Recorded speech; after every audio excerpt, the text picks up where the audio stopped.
Hey,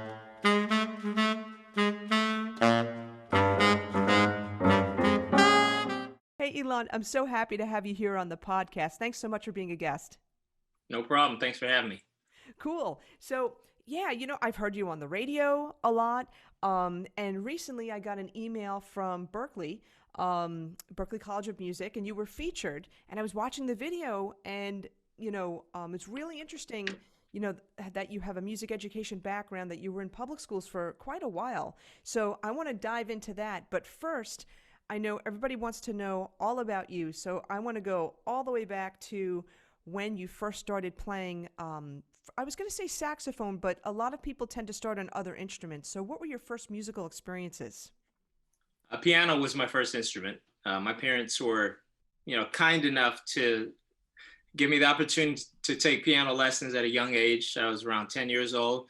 And that's where I, kind of discovered a love for music. Even though it was mostly theory and classical, I found a way to make it more fun and try to memorize the music and play by ear. And, so I knew from an early age that, I had something special as far as my ears and just being able to turn the radio on and play along or pick up songs on the radio without knowing what the sheet music was. So I knew from a young age music was going to come naturally for me. And then I eventually found the sax in middle school. Cool. Now, let me ask you, are any of your parents, do they have a musical background, or grandparents or family members? Not professionally. My mom sang a little, in the church choir, and my dad had a guitar hanging around the house. My grandfather had an acoustic guitar hanging around the house. They would just play basic chords, but I'd say they were, somewhat musical, but they never did it on a professional level. Did you ever, by the way, pick up the guitar and just, noodle around and stuff? Of course, of course. I mean, it was all a part of me and my ears, opening up to hear harmony and to hear melodies. I don't have perfect pitch, but I have pretty good relative pitch, and I think that stems back from being a kid picking up a guitar, sitting at the piano, and just experimenting to the point where my ears, like I said, I have pretty big ears when it comes to music and hearing, chords and intervals and stuff like that. And we'll get into how important that is in a little bit. What I wanted to dive into too is you grew up in Barbados, right?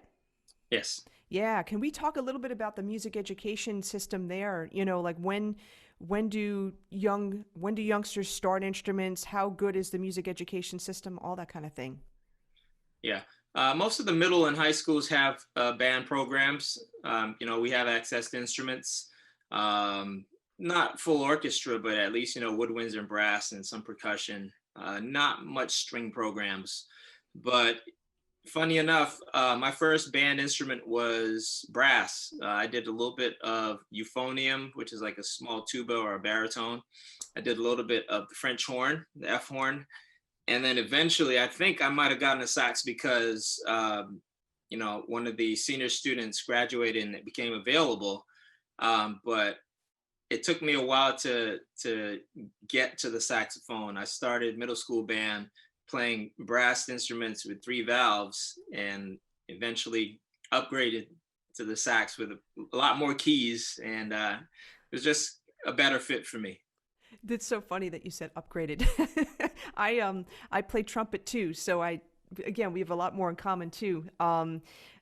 With regard to that, and euphonium, great instrument, awesome instrument. And I was thinking in my head when you said French horn, and I think, and this as a music educator too, when you have a student that's got a good ear, you put them on a French horn or you put them on an oboe and even a trombone because you need really good ears to be able to play those instruments well. Definitely, yeah. I mean, for me, I think it was more of a personality fit. The French horn in particular was a little restrictive for me as far as me wanting to play lead and wanting to take solos and improvise. So when I say upgraded, I didn't mean that in a negative way towards valve instruments. It was just as far as being a featured soloist and playing lead, getting all the solos for all the songs. The sax was just a better fit for me, and I always wanted to be the one that was out front taking the solos and stuff like that. Instead of going papa, papa, instead of doing those middle lines that French horns always tend to do. And for euphonium, it's, whether it's bass lines or just, again, those inner parts that are important in music, but like you said, it's not out there. It's not like, a trumpet player would be, or if it's jazz, a trumpet and sax. Yeah, like you, I have a great appreciation for all instruments. Anytime you can play any instrument is a beautiful thing, to be able to create and express yourself. And each instrument is unique in its own way. I've learned that. So I'm fortunate to play an instrument that just happens to, people kind of gravitate towards the saxophone for some reason, because the way it looks, because the way it sounds is so similar to the human voice.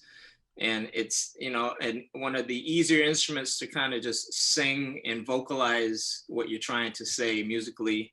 It just comes out more vocal than easier than other instruments do, being a reed instrument. So, once I discovered that, the rest is history. Yeah, definitely. And let me ask you this, because you do have this background, and I have this background too.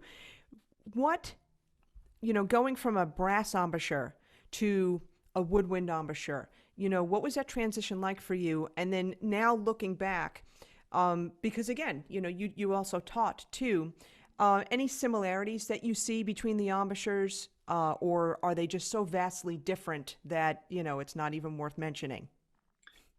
I don't see many similarities, other than, like the breathing, the support from the diaphragm. But when it comes to lip position and embouchure, totally different beast. I mean, I have great respect for brass players, to, just have three valves and to be able to just nail those partials and those overtones, and to be able to play a 2-hour gig, and still have your chops after that. And I have a great appreciation for brass players. But yeah, I don't think, I wouldn't want to switch to double on brass and woodwind, because they're just so different. It's definitely a challenge, and as I always say to people, you know, for brass instruments, you make the sound. You don't have a reed to help you, and hey, your lips don't feel great every day, So it's like, that's why, as trumpet players, we oh my gosh, it's just really challenging. Let's just put it that way. But all instruments are awesome, and whatever the vehicle you use, whatever the instrument you use to express yourself, I think that's the most important thing. But when you found the saxophone, how were you? Did you, in terms of the music education system and stuff, did you have lessons in school, or did you take private lessons outside of school? How did that work for you? And it was just a band program, so everyone was kind of on their own as far as private instruction. Some people were, fortunate enough to be able to afford private lessons. I think I ended up playing in a couple ensembles outside of school. So, but for the most part, I was self-taught. And we would just, work on pieces, work on music in band. We didn't have one-on-one or even, group lessons. It was just come in, play pieces, and anything outside of that would be more for trying to grow on your instrument. If you had a private instructor, I had a couple mentors. There weren't formal lessons, but there's a couple of Berklee grads that moved back to Barbados, and I would just kind of shadow them. And especially once I started getting into jazz and improvisation, I would just go to all their shows and try to go to as many jam sessions as possible and just pick their brain. And they kind of turned me on to harmony in greater detail. So a lot of the stuff I was hearing, I just didn't understand theoretically what a 2-5-1 progression was, or what a flat 7 was versus a major 7. So they kind of gave me more insight into the theory part of it, especially like the Berklee way of understanding and analyzing harmony, so that once I applied and got accepted, it was easy for me to test into, the upper levels of the harmony and ear training because of my time with them. That's an incredible experience. And before I ask you who those mentors are, because I'm going to be very curious about that, when did you start getting interested in jazz and in improvisation? Because you did start off, like you said, on piano with classical music, even though you were hearing stuff on the radio and you were picking it out by ear. But when did you start getting involved, or more involved and more interested in jazz? So when I was around 14 years old, and I started, picking up little gigs around town on the hotel circuit. Wow. There was also a big festival that used to come to Barbados every January. And so I started to see, some jazz artists. It was more contemporary jazz, people like Grover Washington Jr. and, Boney James, Najee, Dave Koz. So once I started to see, in person, how these guys were improvising, but still kind of playing melodically and soulfully, but there was still some things that were kind of hip. They were throwing in some bebop lines and stuff like that. So that kind of pushed me in that contemporary jazz direction. People like Grover, Michael Brecker, Everett Harp, the guys that are known for playing soulful, but they also have a background in jazz and improvisation. So, they themselves studied some of the greats like, Charlie Parker and John Coltrane and Dexter Gordon, Sonny Rollins. So, I never really got all the way deep into straight ahead. But I definitely studied it because I wanted to understand the language. So I feel like I get to enjoy the best of both worlds because I'm comfortable if I were in a situation where I had to improvise over a jazz standard that had a lot of changes. I feel like I've studied it enough to be able to speak the language, confidently, and but at the same time, I feel like I can put out, smooth jazz albums and still get hits on the radio because I understand the genre and I understand how to produce music that is more radio friendly and that's more commercial. So I kind of get to look to a little bit of both, which is fun. That's really cool. I love how you said, the melodic aspect, the soulful aspect, but also, having the ability to throw in some bebop lines and getting a little bit deeper into the language. I thought that was really, really cool. Who were those mentors you were talking about that were from Berklee that came back to Barbados? Well, my first mentor, his name is Arturo Tappan. He attended Berklee in the mid '80s, I think. And there's another guy, Roger Giddens, who's currently running one of the programs at the community college in Barbados. And there's also another saxophonist. His name is Andre Woodvine. So those were the three main Berklee alum that came back and really started to mentor some of the young musicians and introduce them to jazz and improvisation. And I think I may be one of a very few that actually was able to do a full degree, after them. But there are some students who were able to do, like summer programs, the 5-week program, because there were some scholarships available, or maybe just like an associate's degree, a 2-year program. But luckily for me, I was one of the last people that received the National Development Scholarship, which was a full 4-year scholarship, full tuition paid by the government of Barbados. Oh, wow, that's awesome. Yeah.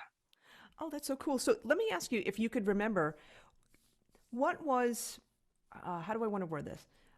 What was like one tip, one piece of advice, or one concept that you got from each of these mentors that you still use today, that still sticks with you today, that whether you use it or you teach it to a student or whatever? I learned different things from each of them. Each of them had their strengths. But Arturo, was kind of the guy that everyone looked up to because he was doing the most performing. So he was on stage. He had music videos on the local television station. Anytime, big acts would come to Barbados or the Caribbean, they would, call him, as a sideman or as a special guest. So he's the one that we kind of looked up to and aspired to be like, as far as, his wardrobe to his style of playing and stuff like that.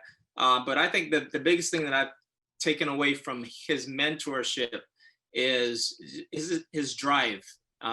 He has this unique drive for practicing and just always wanted to get better.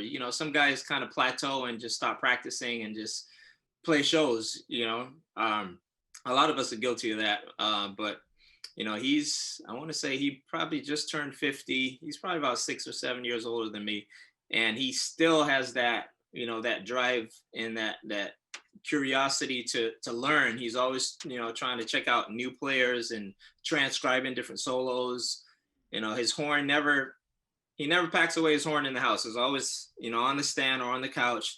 And it's always within arm's reach, because he's always pushing himself. And, that's one of the things that I always remember about him, to just never get complacent, because there's always something to work on, which is one of Kirk Whalem's, one of his mottos, as two is the acronym, always something to work on. That's Kirk Whalem's motto. And Kirk is another one that practices relentlessly. I mean, every day he's doing classical etudes. He's, transcribing Flight of the Bumblebee. He's playing giant steps in 7/4. And, these are guys that have accomplished so much in their careers already and play at a level that, there's not much holes in their playing technically. There's just have such a solid foundation, but yet they continue to, work on different aspects of their musicianship to continue to grow. So which it really blows my mind, honestly. I think, what's really interesting to me too. So Arturo was only really a few years older than you. And I'm wondering if, because he was younger, he was closer to your age, if that also had an impact as well. Yes, definitely. Yeah. A lot of times I think, or, older mentors don't have the same effect on younger students because there's a generational gap. But yeah, I definitely agree.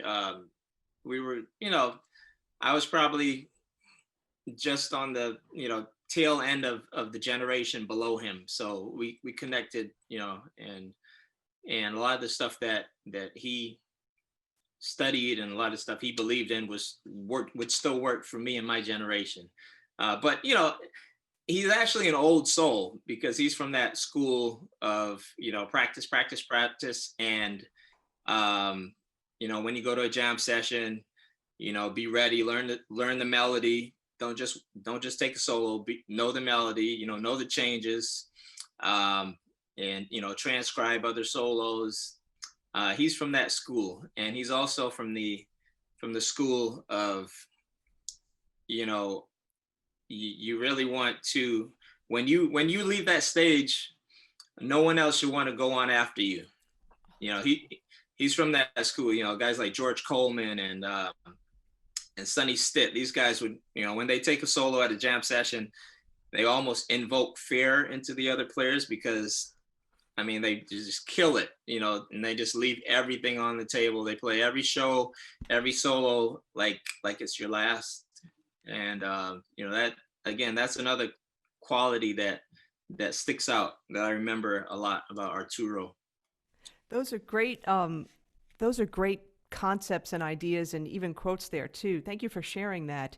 And it is interesting because as you were saying that, it did occur to me that yeah, when we're younger, like, and you probably saw this too when you were teaching the fourth grade kids or whatever level you were teaching, the fourth grade kids would be more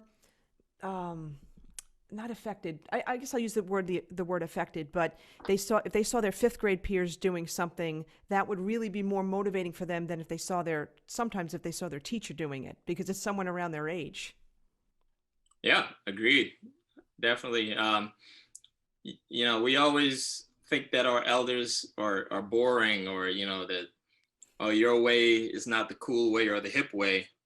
But, you know, their way usually works. But, um, you know, a lot of times, if I did elementary school band, I would definitely use the, you know, the fifth graders, you know, to help bring along the younger kids, the third and fourth graders, because, like you said, it's just easier for them to appreciate it coming from one of their peers versus coming from the teacher. Yeah, it definitely helps to reinforce it, without a doubt, coming from a teacher's perspective, as well. So now going back, so you had these mentors, you had people, like Dave Koz, like Grover Washington Jr. You had people that you aspired to be like Kirk Whalum. You When you graduated high school, did you go directly to Berklee after that? Yes. Okay, Yes. cool. So you went over to Boston and stuff like that. So when you went to Berklee, who were your biggest mentors there? And what was, if you could share like one tip or one concept or idea that really inspired you?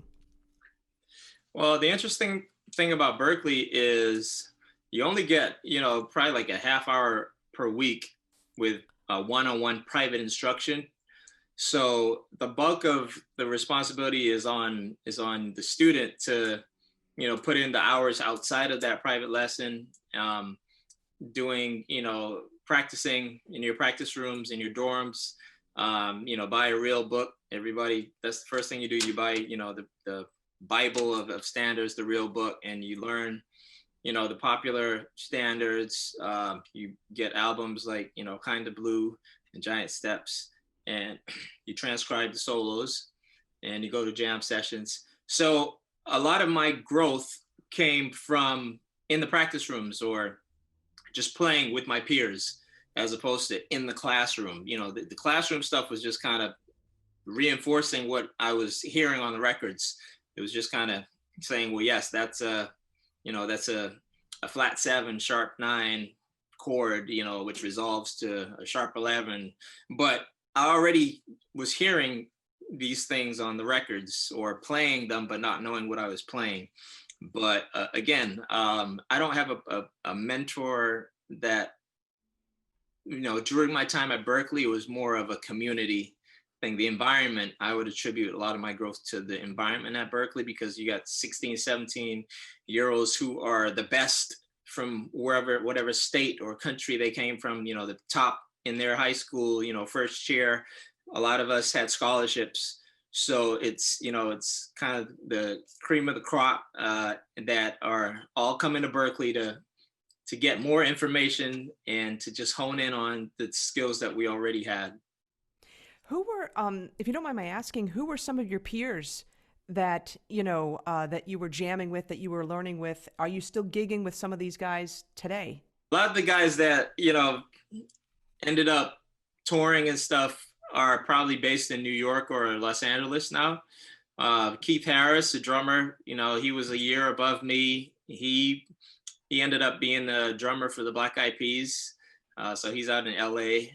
Andre Bowman, he was in Keith's year. He's the musical director for, you know, Lady Gaga and a lot of big pop acts. Nikki Glaspie, she was a year below me. She's a drummer. She was in the Beyonce band for a long time.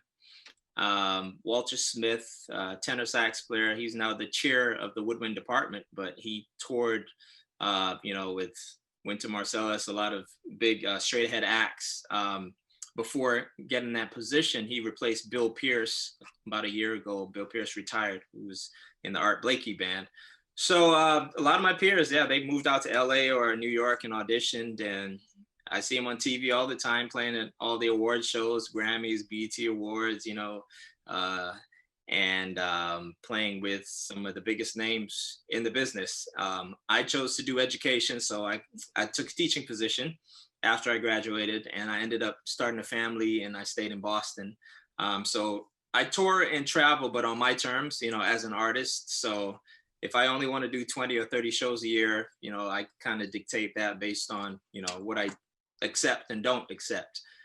Even though I'm not teaching anymore, you know, I wouldn't want to do, you know, a 3-month tour or crazy stuff like that.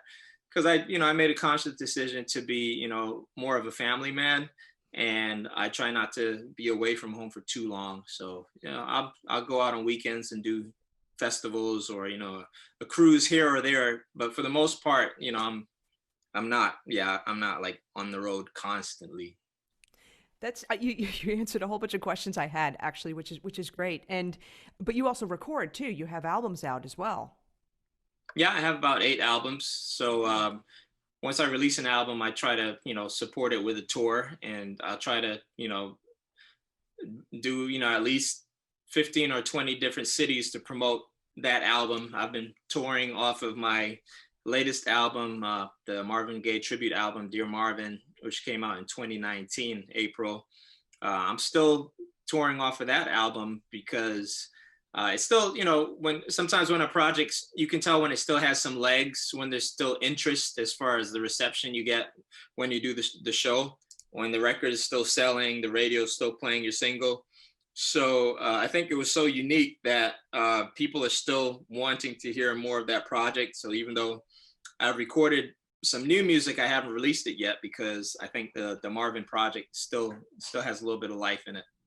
That's really, first of all, congratulations on that. And that's also interesting too, because you're holding back from releasing the new music because you're letting the latest project still be out there. So that's an interesting way of looking at that. I wonder if other people do that, or I know you don't want to confuse the market or anything like that. I totally get that, but I wonder if other people do that, or if they push out new stuff at the same time.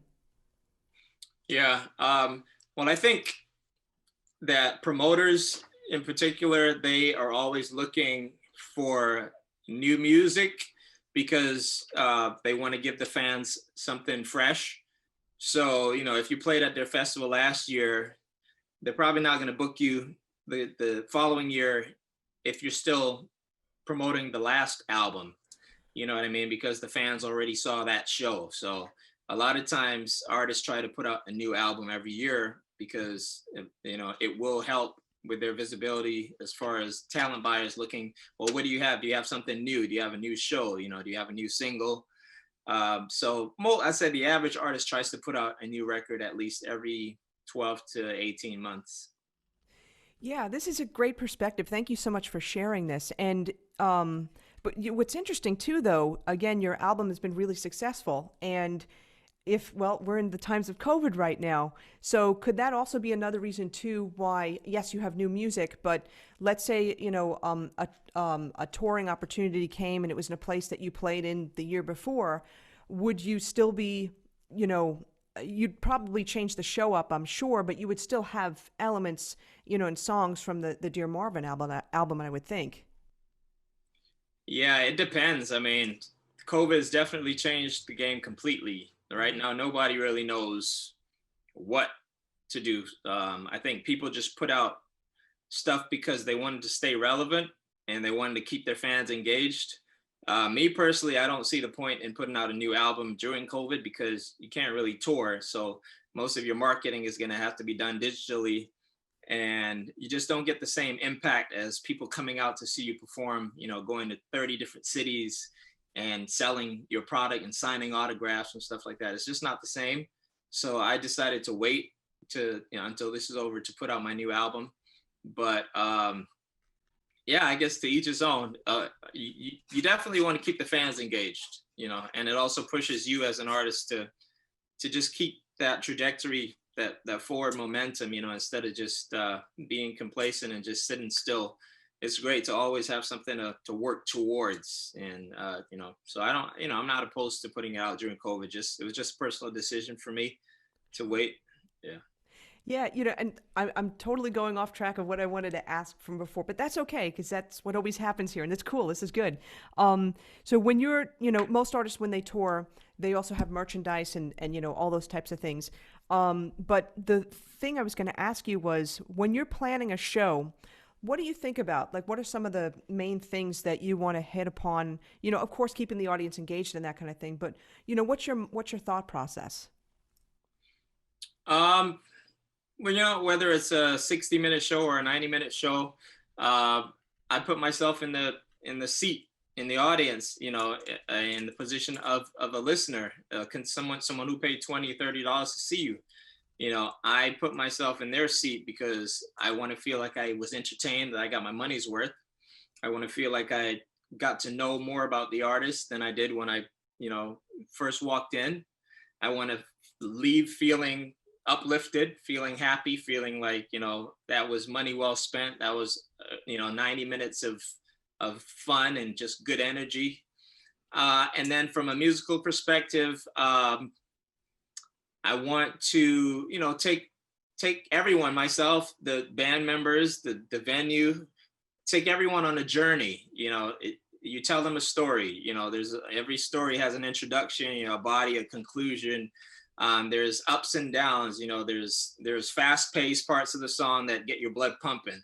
There's mellow parts that might be more romantic or easy listening, or serene. There could be angry parts of the show where we're talking about, politics or the election, and then there's parts that, a song or two that may talk about love, somebody, that might be on the first date in the show, or somebody might be going through a divorce or a breakup, so there's always something that you can kind of touch on, that speaks to multiple people in the audience. And the music, then it's our responsibility as the messenger to create that vibe and that emotion through our approach to the song, whether it be the tempo, the way that we play the song, with aggression or with, subtlety. There's just so many emotions that we can evoke through our music. But most importantly, I think to have chemistry with the other musicians on the bandstand, because that's when the magic happens. When there's chemistry, when we're all listening to each other. If one person is going somewhere, musically or emotionally, if everyone else can follow and complement what that person is doing, again, that's where the magic happens. And then it bleeds over to the audience, and then the audience also feels what we're feeling, and then the message is conveyed. That's really great. I want to dive into this a little bit more. How do you find the chemistry with your bandmates? Like, how did you pick the bandmates that you have? What was that process? Well, you don't hire guys that suck.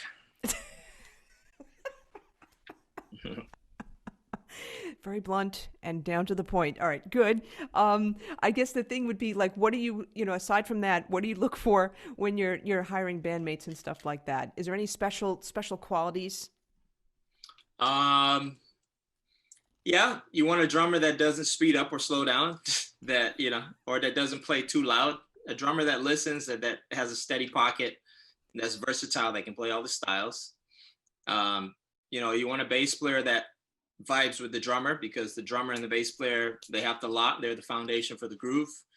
So you want a bass player and a drummer that play together often.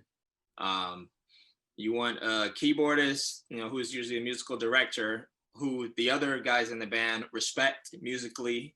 So if he says, bring the volume down or speed up, that they respect him enough to follow his lead. And he's kind of like the traffic director, as far as endings, introductions, conducting while he plays, So those are the main qualities that I look for. And most importantly, just the energy, when I say chemistry, if you can't have a drink with your guys after the show, if one guy is like packs up and leaves right after and goes home and nobody wants to hang out, that's not chemistry, because the chemistry bleeds over from off the bandstand, the ride to the gig, in the tour bus or on the plane or whatever, the jokes, me taking pictures of guys while they're sleeping on the plane, those are the little things that kind of spark the chemistry and make it more of a fun experience than work. It's not just work. We're fortunate to do something that we love and get paid doing it. So why not make it fun? So if there's no fun, then it feels like work. It feels like a job. And I try to avoid putting myself in those situations because I love music too much If I ever feel like I'm doing this just to get a paycheck or just, to get paid, I'm not going to do it. I'd rather stay at home if I'm not going to enjoy it, because then it becomes frustrating. And I just love music too much to play bad music or to have a bad experience. That's a great outlook. And I was going to joke around and say, are you must be a jokester. Just you said taking pictures of them when they're sleeping and stuff like that. I can only imagine some of the other Yeah. stuff that must go on tour. They're funny. Yeah, it kind of breaks the ice a little. Absolutely, absolutely. Now, I want to backtrack for a second, and then I definitely want to get into your songs and your songwriting process. But there was when I was watching that Berklee video that was featuring you, and you were a music educator for quite a while, and then you got this really important call. But I know this as a teacher, you can't always be available to take phone calls, and unfortunately, you only were able to return this phone call kind of late. So can you talk about, first your experience as a music educator, what that was like for you, some of the things that you imparted to your students, but then talk about that time where you got that really important call and what that did for you for your career. Well, I was primarily K-5, so kindergarten through fifth grade, 5-year-olds to 10-year-olds. We actually had pre-K, we had K1 and K2, so I had as young as 4-year-olds. So it's really not much you can teach them.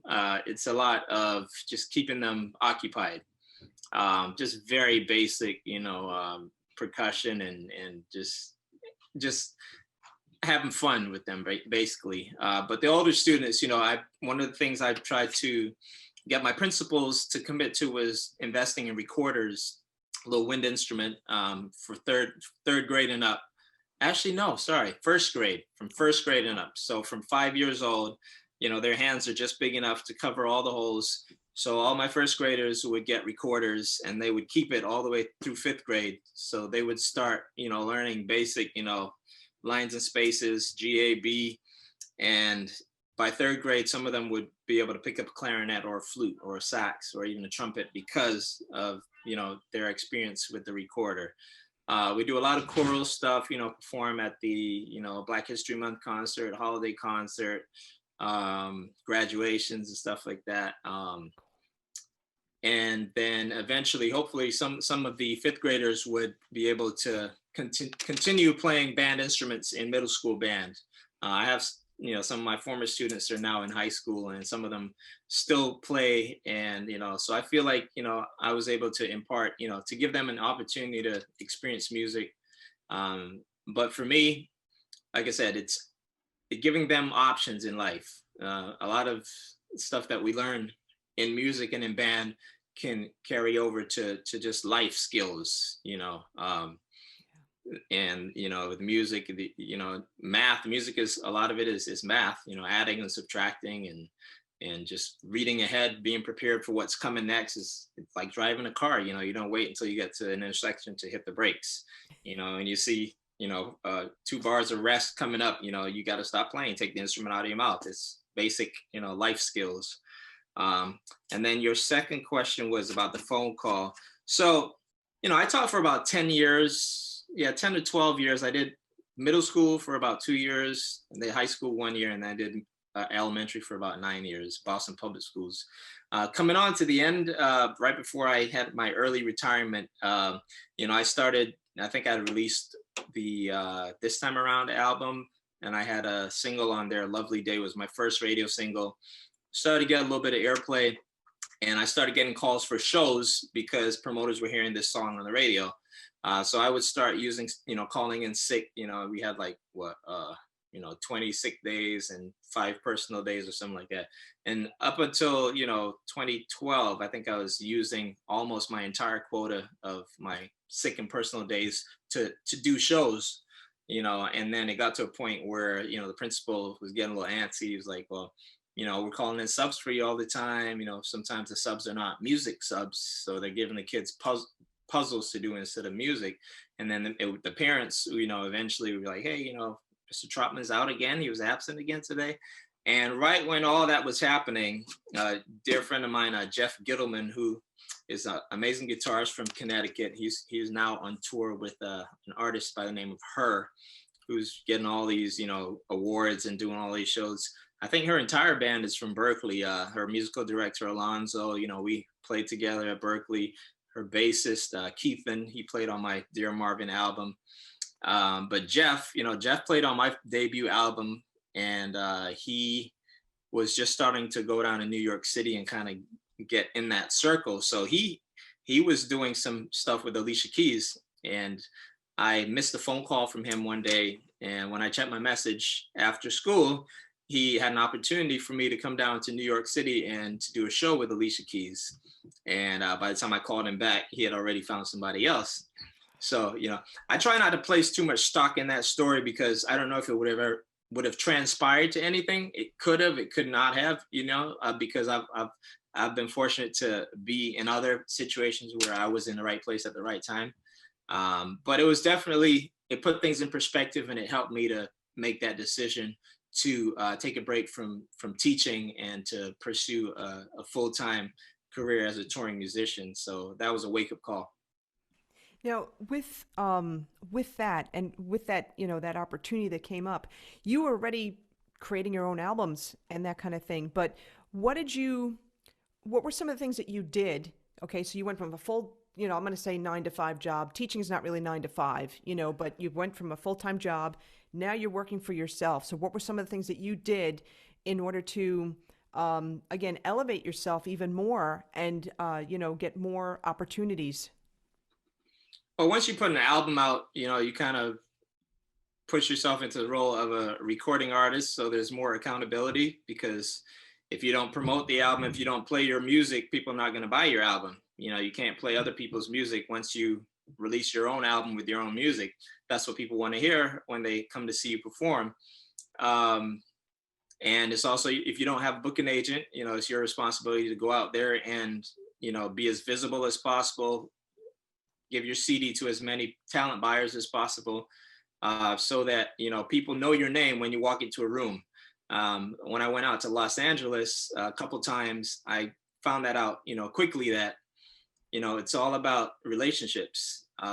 So if your name is one of the, comes up in the conversation, if somebody in Boston is looking for a saxophone player, you want to make sure that you're in the conversation, that your name's in the hat, and the best way to do that is, to be visible, develop relationships, put a lot of pride in your art, and strive for excellence, so that people will there'll be a demand. You'll always be in demand.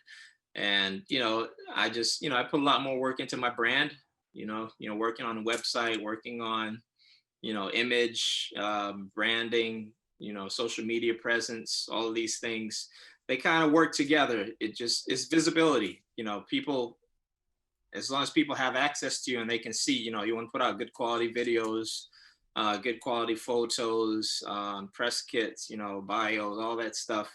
It all kind of worked together to get you to the point where you're ready if that phone call ever comes again, that, you have the tools and you have the things in place to, be a successful, professional. Question for you. We're talking about branding. We're talking also about marketing and promotion and that kind of thing. Did you learn that at Berklee, or did you have to figure it out on your own? No, I mean, I did education. I didn't do any additional classes that had anything to do with, real life situations in the music business. I didn't do any business classes.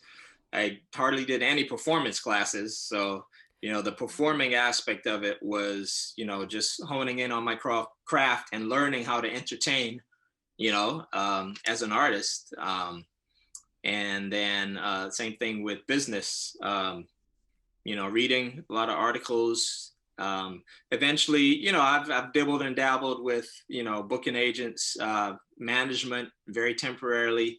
And, fortunately, I'm not afraid to jump on the computer and do research myself, and reach out to promoters directly. I'm not afraid to, build my own website and, mess around with WordPress and different things. So I kind of gave myself tools that, eventually would, save me a lot of heartache and a lot of disappointment, because if I do it myself, I don't have to worry about someone else trying to change, the way I want something done, or trying to make you into someone that you're not. And I had some bad experiences with managers and booking agents who just didn't really value, my talents, and just didn't see the full potential, what I knew I was worth. So what ends up happening is they might sell you short of what you're really worth, because they just don't see the big picture. They only see, you as one of, 6 other artists on their roster or whatever. So they're not really able to put 100% behind you. So it's a little different with a manager. If you have a manager who's been your friend for a really long time, and they're willing to just sacrifice everything to make sure that you succeed so that they can succeed. But that's very rare to find a manager and have a friendship, a trustworthy relationship with a manager. So I'm one of those independent artists who I'd rather do it myself than put my faith in someone who, I'm not sure what their motives are. I was going to ask you that. I was going to ask you if you did eventually find that manager or did eventually find that booking agent that you could trust. So you basically do it all yourself. Yeah, I'm an independent artist, no management, no booking agency right now, just 100% independent. And what about record label? Independent. Independent. Yeah. Yeah, I've done distribution deals. So I've never been on a label, but I've licensed my albums to different labels, so they'll help, press it and send it out to stores and stuff like that. But again, I'm 100% independent artist. This is really great information, and it's definitely very unique from all the other interviews that I've done with people. Thank you for going into depth with this. This is really, I think, very valuable for people. Let's get into your songwriting process. And my first question is going to be, how much does your culture growing up affect the music that you write? It's a part of who I am. Growing up in the Caribbean, it forces you to write with simplicity, because our music is all about dancing and creating a tropical, festive environment. So it's not a complicated music rhythmically, melodically, harmonically. It's very diatonic. The chords are just, what you see is what you get. It's nothing fancy. Calypso music, reggae music. When you start talking about Afro-Cuban music, then it gets a little more intense. Rhythmically, a lot of polyrhythms and percussion, odd meter stuff. But for me, it's just simple melodies, folk songs I grew up listening to, carnival music that people dance to at carnival in the streets. They, dance all day, dance all night. It's groove, it's rhythmically driven. It's kind of syncopated, but it makes you want to move. It makes you want to sway, and it puts you in. It's a lot of it's in major chords, and it puts you in an upbeat, up tempo mood. So a lot of that spills over to my writing for sure. If I work with different producers, a lot of the times, one of my requirements is the rhythm or the beat. It has to have some kind of syncopation or rhythmic. Something that reminds me of the rhythms that I grew up listening to. And then we'll fuse it with other styles, the contemporary jazz or, whatever, gospel, R&B, we can kind of overlap different styles. But I think one of the things that separates me from a lot of artists is the fact that that music is so near and dear to me, the music of the Caribbean. So if I don't own it, and if I don't keep it as a part of my brand, then I'm kind of selling myself short, because everyone knows me as an artist from Barbados, So it's a no-brainer. Why would I try to sound like I'm from New York City? You know what I mean? When I can do something that comes naturally to me, which other people might not necessarily be able to duplicate. Because they didn't live it, they didn't experience it. So yeah, it's always going to be part of my music. I think maybe 70% of my albums are definitely what I call, island pop, or, fusion, island fusion, Caribbean fusion, with a lot of other things mixed in. It's so funny. I think, as a mini recap right now, the meta thing that I'm getting is that you're authentic. You're one of your things is that you absolutely are authentic to who you are. Whether it's with your branding, whether it's with your music, whether it's with your requirements for touring, all the things that you want to do, who you are, and you're authentic to that. I think that's really cool, and it's great that you're able to do that and be strong, and carry that out. That's awesome. Thank you. I mean, don't get me wrong. I love all styles of music. There's a reason why I did a Marvin Gaye tribute album because, you know, um, I heard the music on the radio, and those songs are still relevant today. And the whole movement, him coming from Washington D.C. and soul music, the whole movement of Motown, being able to go to Michigan and visit the studio where Berry Gordy started Motown Records, being able to experience all of that, to take on the task of recreating a tribute album, the music of Marvin Gaye. It was a huge undertaking, not being from that generation or not being from that school, to try to do justice. I made sure I got the best producers and the best musicians that could help me to recreate it. So my only responsibility was to really play the melodies the way that Marvin sang them, and I try to be as true as possible to that. And then it kind of all came together. I started wearing the beanies on stage and let my beard grow out, and I had the vintage clothes, the vest, and the bell bottom pants and everything. So that was my first tribute album that I ever done. But I do have some other projects. I have a gospel jazz project that I did, probably like 2015. I had Kirk Whalen was a special guest on there. Perfect. And I did a Christmas in Rio last December. It's a Brazilian jazz. I did that with a guitarist from Brazil. We just did an acoustic jazz duo of some of my Christmas favorites. Cool. And it's funny, even with the Marvin Gaye project, you're still being authentic in the sense that you wanted to really dive deep, again, do the research, but also as you're performing, taking on the character in a way. So authenticity is the name of the game with that. Let me ask you, with your own music, what's your process like? I'm wondering, do you start off feeling, a beat, feeling a groove, feeling the rhythms, or is it a melody that comes to you first? Mostly melodies. Melodies come to me quicker than a groove or a chordal progression. A lot of times it's a melody, just because that's what people hear first. That's what people remember in a song. The melody, because we're doing instrumental music, there's no lyrics. So a lot of times the way how people remember an instrumental composition is, the subtleties in the melody, whether it be the amount of notes in a phrase, whether they're long notes or eighth notes, if there's jumps, as far as, the low notes to the high notes. So it has to be a memorable melody, especially the hook or the chorus. So I try to start with the hook or the chorus, and I try to make that as strong as possible and as memorable as possible, so that even a 5-year-old kid, if you played it for them 3 times, that tomorrow they'll be able to sing it back to you and remember it. That's how I try to write my music.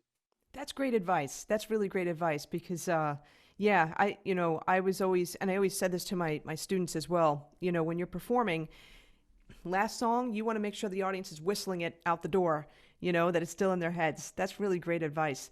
So you start off with the hook, you start off with a really strong melody. Do you come up with that hook on the piano, on the saxophone, singing? How does that work for you? A lot of times I sing it. A lot of times I'm, sleeping or just resting, or I might be on a plane, riding in the car, and I get to hear. So I'll just put it in my phone. I'll just sing it put in my phone. So it's not necessarily a melody that I'm hearing on the saxophone. Uh, a lot of times, sometimes I might be messing around with acoustic guitar, and I come up with a melody on that. Sometimes I might be at the piano. At the piano, usually I'll come up more with chord progressions than melodies. Most of my melodies, yeah, I sing them. I hear them, in my sleep or subconsciously, or I might hear, I might be performing on stage, and I play a motif or something, a phrase that I had never played before, and something about it is really unique, and I might play it again, and then the band might start playing it along with me, or during rehearsal or sound check, I just accidentally play a phrase that is really hip. That a lot of times that ends up evolving into a song or a part of a song just accidentally. Cool, cool. And I was just thinking too, I know you mentioned that, you're being authentic to the style, the culture, that you grew up with. And, a lot of things are diatonic, simplicity. And sometimes simplicity is not easy. People think, oh, it's so simple to write a simple. No, it's not. Actually, it's kind of hard. But when you're improvising, over your melodies, like what's you're not keeping it necessarily simple per se, but like what's your thought process when you're doing that? When I'm improvising over Over a your song that I wrote, Yeah.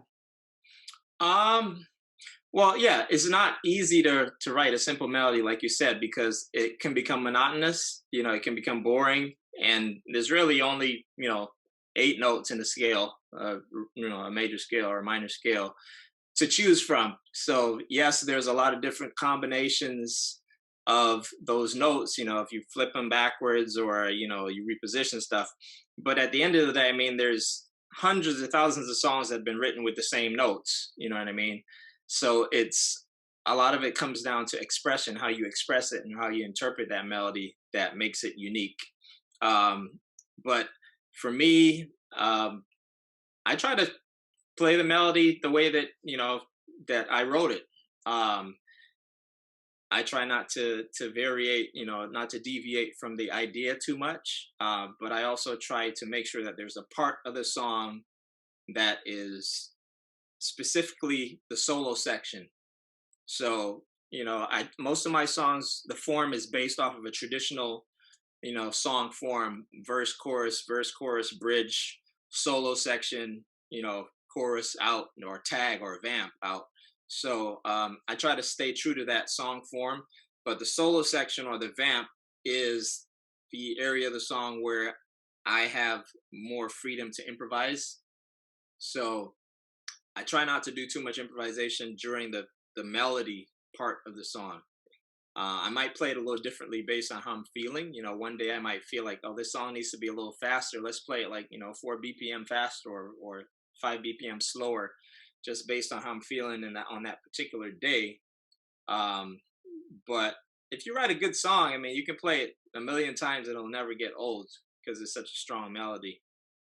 That actually, you just answered a question that I had. That is true, because sometimes, if you are playing the same song over and over again, you have to find ways to keep it fresh and to keep it, exciting for yourself, because if it's not exciting for yourself, it's not going to be exciting for the audience. So you pretty much kind of answered that for the most part.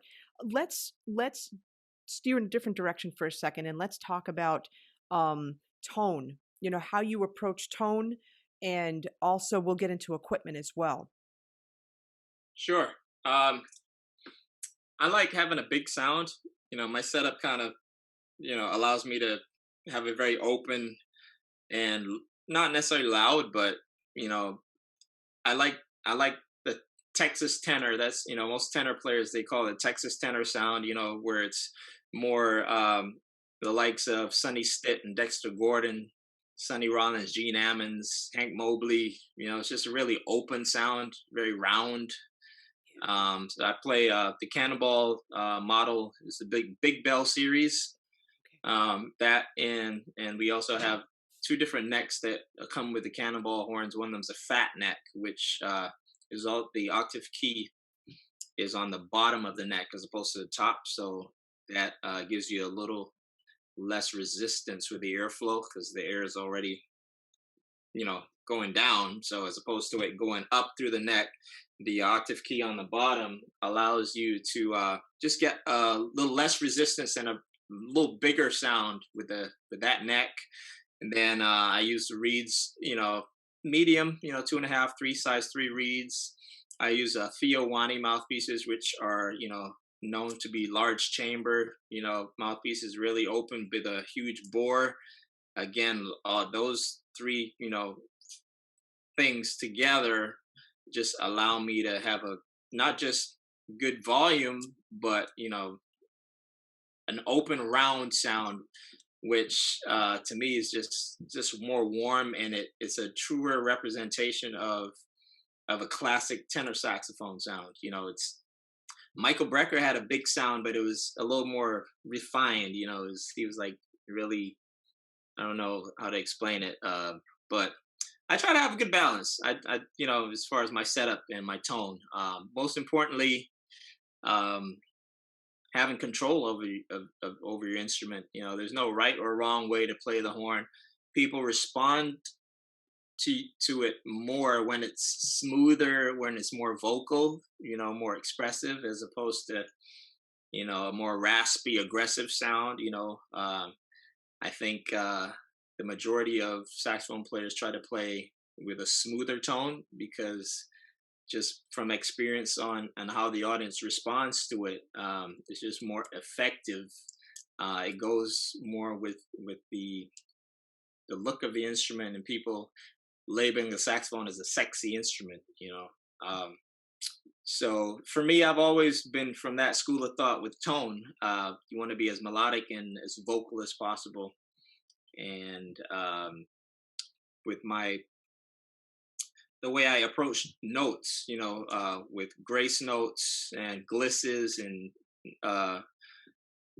I try to envision, how would a vocalist, interpret those notes, that series of notes that I'm playing. How would they sing it? Would they sing it, da da da da da da da da da da da da da da versus da da da da da da do do do do do do. It's like you have a choice on how you want to interpret the same notes. You give 10 people the same set of notes or the same melody, and each of them will probably interpret it differently based on just how they perceive it. And a lot of that dictates who we're playing to, who's the audience, or just what environment you're in.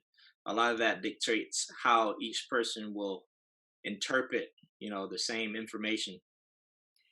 Definitely. And I'm curious, what exercises do you do, on a regular basis? Like, what tone type of exercises do you do? I guess aside from long tones that you would do, all the time without fail to keep your tone, where it is.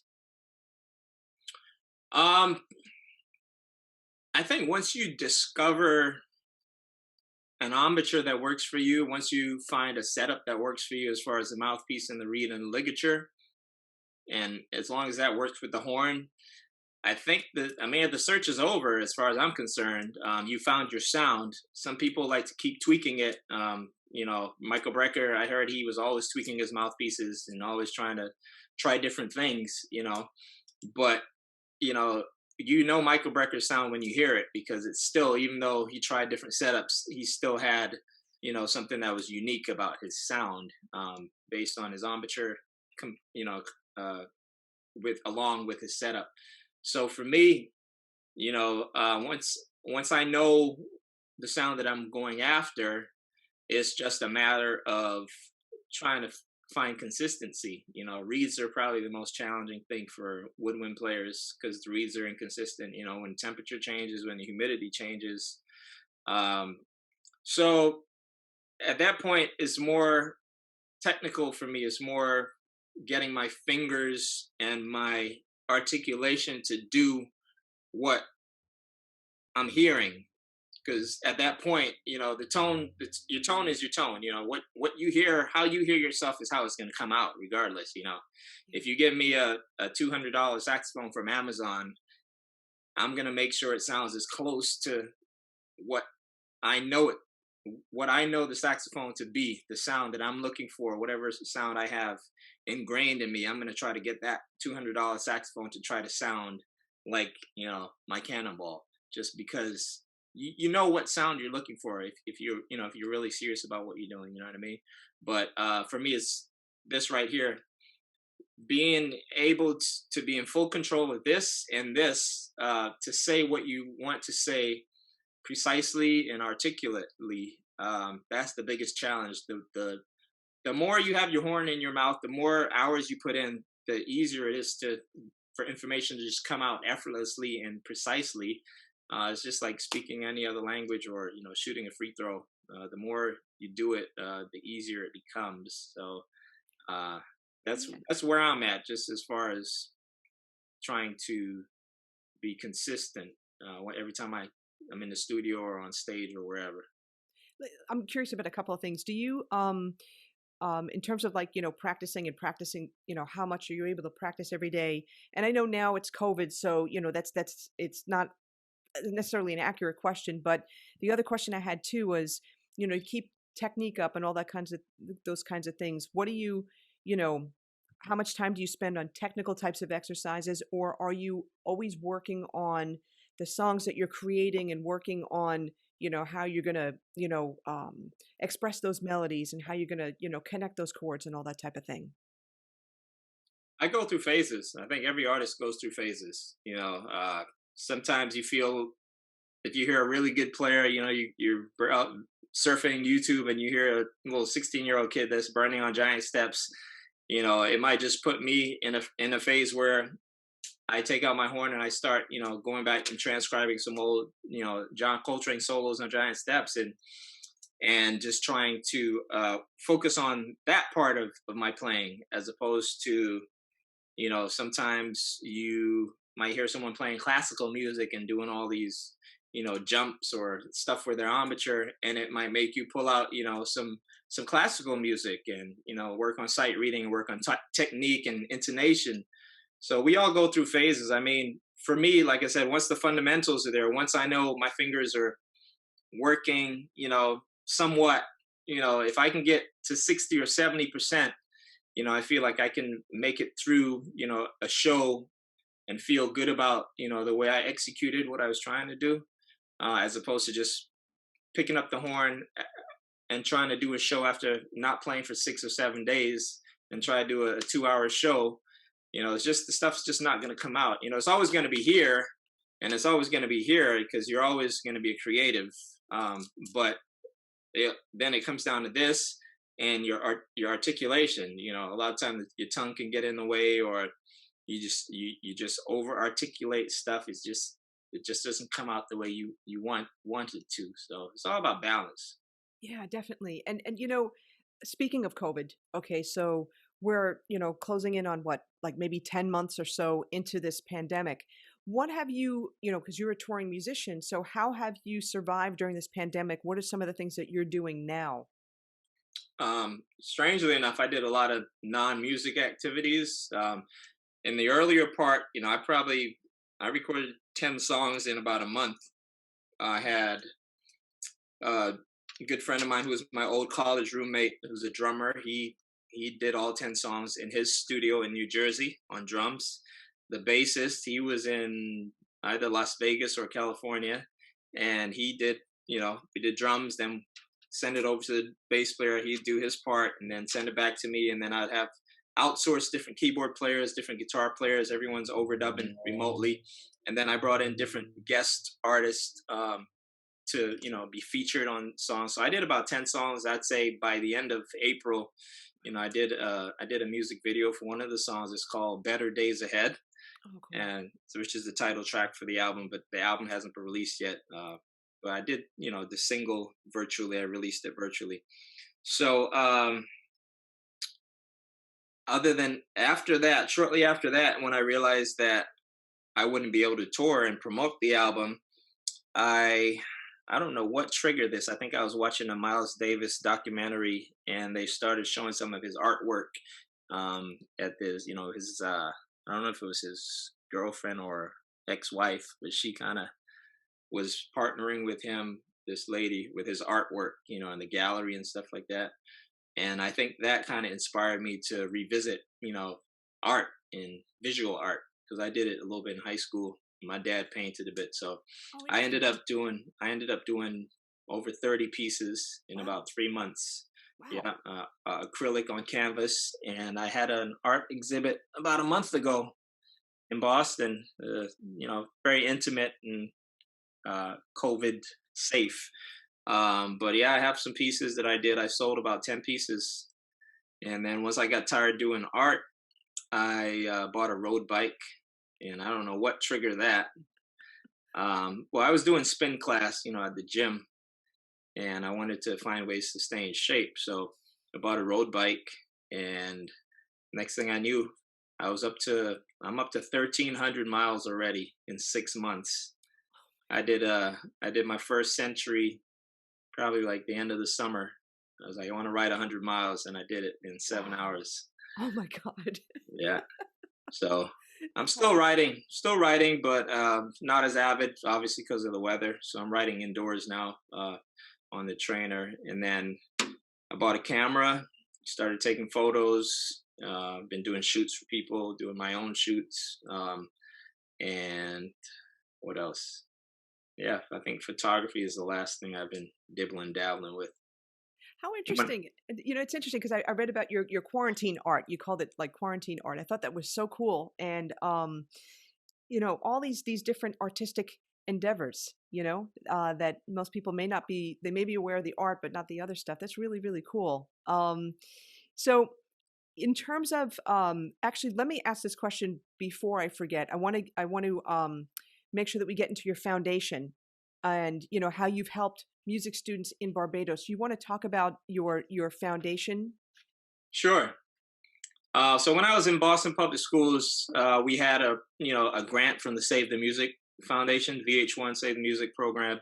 They gave us some woodwind and brass instruments, and free of charge. It was a grant, and kids that would not necessarily have access to instruments were afforded that opportunity, to use the instruments, free of charge. The parents didn't have to pay for them. So that kind of inspired me to, model my program after that, where children in Barbados could have access to instruments without having to pay for lessons. Because, you talk to most parents and they're like, we're already paying for swimming lessons, or we're already paying for dance lessons, or soccer or whatever. So they just don't have the resources to be able to pay for any additional, extracurricular activities. So I reached out to Cannonball Musical Instruments, and they donated some instruments. So that's how the program started. And like I said, it's modeled after the program that I did in Boston Public Schools, where it was grades 3 through 5. So 8 to 10-year-olds, same thing in Barbados, the Head Start music program, 8 to 10-year-olds, 11-year-olds, so that when they complete the program, they would be able to pick up, a middle school band program, having, 2 years of experience already on a flute, clarinet, trumpet, um, alto sax, or percussion instrument. Those are the 5 choices. That's fantastic. And you call it the Never Lose Your Drive foundation. And Yeah. so the word drive. And again, this goes back to your first mentor, Arturo. And you said to me that, one of the things that, again, this is, kind of putting it in full circle, that one of the things that really inspired you was his drive. And I wonder if that's what came to mind. No, it's funny you mentioned that, because the drive part of the slogan actually came out of the golf tournament. Oh, okay. Got it now.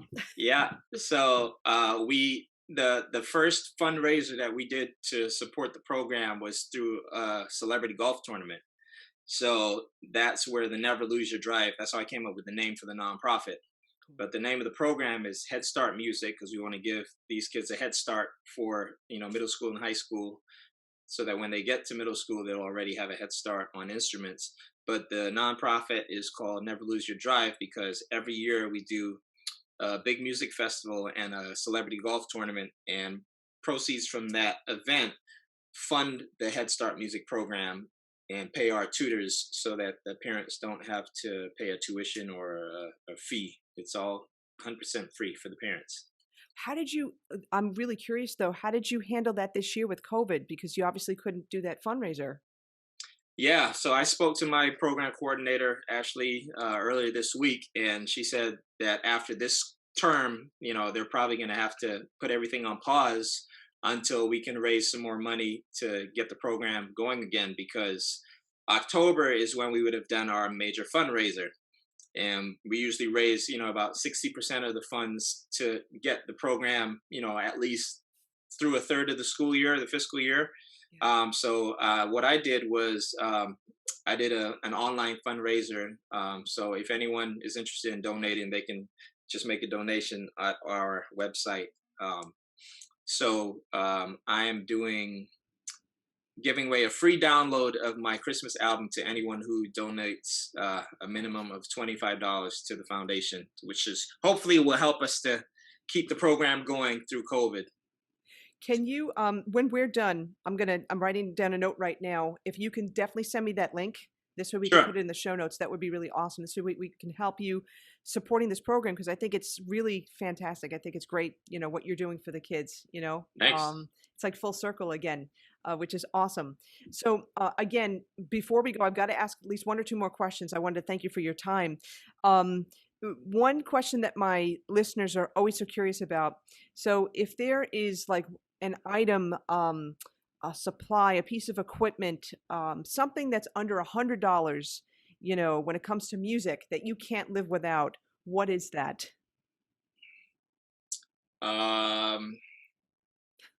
YouTube, Okay. Wi-Fi. Wi-Fi. I mean, the internet is anything you need, you can find it on the internet. I mean, anything. If your boiler is busted, you can go on YouTube and figure out how to fix it. So, I mean, there's videos of, videos from the 1920s, 1930s concerts on YouTube, very well documented interviews with artists where you get to, like what we're doing right now, 50 years from now, the next generation will be able to look at this interview on YouTube or wherever it's saved digitally or virtually. So for me, I mean, I go on YouTube every day, whether I'm looking up, photography videos or, videos on, diet, I'm thinking about going vegan. So I do a lot of research on, vegetarian versus vegan, weight loss, so I think YouTube is an invaluable tool. And what's great about that too, growing up, we didn't have YouTube. We had even computers weren't out until later. So it's funny, people take the internet, take YouTube for granted when, if we wanted to hear something, we had to go to the record store and buy the album, or buy the CD. And some libraries would have some albums or some CDs to listen to, but now it's all at your fingertips. And you had mentioned too, like, archived concerts, just the ability to be able to see like a Dizzy Gillespie or Miles Davis, a Charlie Parker, a John Coltrane, Dexter Gordon, see some of these concerts, or some of the footage from that is just, it's unbelievable. It's astounding. Oh, definitely. Like I said, I didn't have access to it. I didn't even have access to records. All we had was, the radio and like cable TV. We had like BET Jazz where I could see, some concerts on there. But it wasn't until I got to Boston in 1998, that we had, Tower Records. I can go in there and buy records. And then probably wasn't until, my sophomore or senior year, probably 2000, around the 2000s, that YouTube really, went into full swing and people started uploading videos.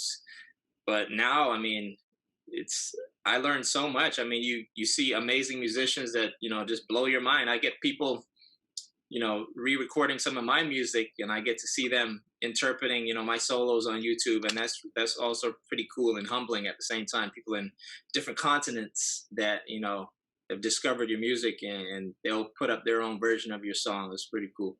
That is really cool. That's awesome. Well, listen, before we go, you have to let us all know where we can find you online. Sure. I hope my website's still working. It is. I checked it. Okay. I know my calendar is definitely. I didn't take down any of my dates from 2020. I mean, I've done like 2 shows this year. But the website is my full name, Elan Trotman, ElanTrotman, ElanTrotman.com. And the social media, it's all under my full name as well. Instagram, Facebook, Twitter is all under Elan Trotman handle, the Elan Trotman handle. And the foundation's website is neverloseyourdrive.org. Cool. And what we'll do, we'll have the links in the show notes for everybody at saxophonepodcast.com so people can check them out. And also, with regard to the online donation, I don't know if there's a separate link for that. If you want to send that to me afterwards, that would be great. Well, on the website, the neverloseyourdrive.org, there's a donate button on there. Okay, great. Okay, cool. And I'm just going to write that down. Donate button. Awesome. Listen, Elan, thank you so much for your time. This was no problem. Really inspiring. You gave so many great tips and great advice, and really great outlook on dealing with music and performance and music industry and all that kind of stuff. Thank you so much. No problem. My pleasure.